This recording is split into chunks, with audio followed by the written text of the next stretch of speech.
কি? পারবে? এসো, যে কোনো একজন এসো।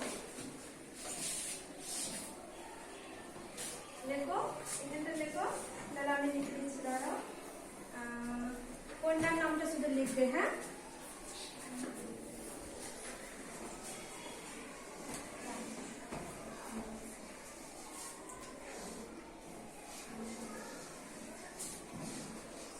হ্যাঁ, এটা কি লিখেছে?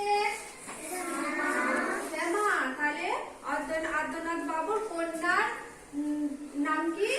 শ্যামা। হ্যাঁ, বসো। বিদ্যালয়ের একটি নিজস্ব প্রকল্প আপনজন যখন শিক্ষক। বিদ্যালয়ে এই মুহূর্তে দ্বিতীয় শ্রেণীর একটি ছাত্র ওয়াসিম, এই প্রকল্পে তার মা ক্লাস নিচ্ছেন। আসলে একটি সরকারি প্রাথমিক বিদ্যালয়ে যখন মায়েদের এই স্বতঃস্ফূর্ত আগমন ঘটে, তখন আমাদের আনন্দের সীমা থাকে না। উনি দ্বিতীয় শ্রেণীর ওয়াসিমের মা, উনি এই গ্রামের একজন অধিবাসী। এই মুহূর্তে উনি বিদ্যালয়ে শিক্ষক শিক্ষিকার সাথে ক্লাস নিচ্ছেন। আমাদের প্রজেক্ট আপনজন যখন শিক্ষক। আপনারা যদি এই মুহূর্তে কেউ বিদ্যালয়ে উপস্থিত থাকতেন, তাহলে এই শিশুদের ভালোবাসা আপনারা ভীষণভাবে উপলব্ধ করতে পারতেন।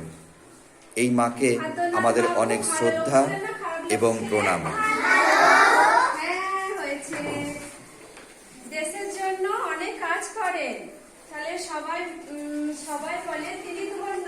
আদ্যনাথ বাবু তার এই নিত্য সত্যকে আমার কাছে পাঠিয়েছিলেন। আমি বলেছি তার কন্যার বিবাহ অবশ্যই যাব।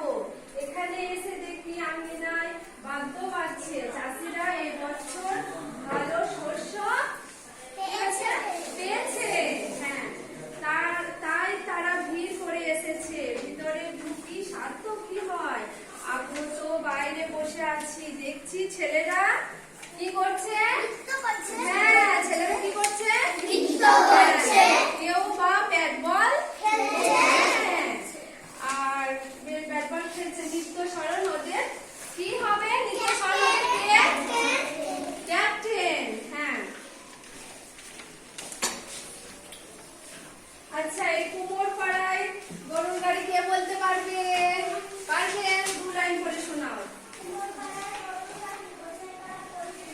হ্যাঁ, তারপর থেকে কে বলতে পারবে? বলো। হ্যাঁ, ওয়াসিম বলো।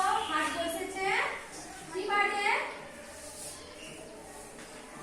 বলো। হাত বসেছে শুক্র। হ্যাঁ, এই ক্লাসে এই মুহূর্তে মাননীয় আরিফুল মোল্লা মহাশয়ের থাকার কথা। তিনি বিদ্যালয়ের শিক্ষক, কিন্তু তিনি এই মুহূর্তে শ্রেণীকক্ষের পেছনে রয়েছেন। আর আপনজন যখন শিক্ষক, সেই মা ক্লাস নিচ্ছেন। মাননীয় আরিফুল বাবু, আমাদের এভাবেই এগোতে হবে। ধন্যবাদ আপনাকে।